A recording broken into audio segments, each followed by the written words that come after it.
आतापर्यंत जालना जिल्ह्यातून एकही IAS ऑफिसर झालेला नव्हता. आता जालना जिल्ह्याचा मी पहिला IAS ऑफिसर आहे आतापर्यंतच्या इतिहासातला.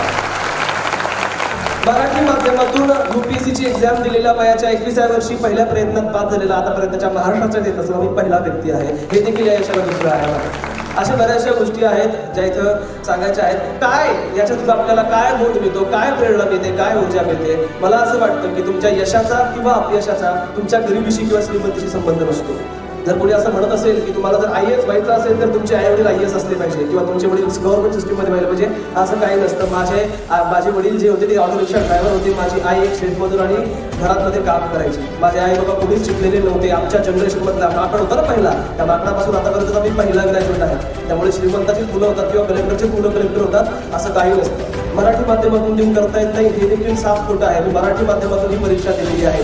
त्याच्यानंतर बरेच जण म्हणतात की ग्रामीण भागातले विद्यार्थी एक्झाम पास करू शकत नाही. हे देखील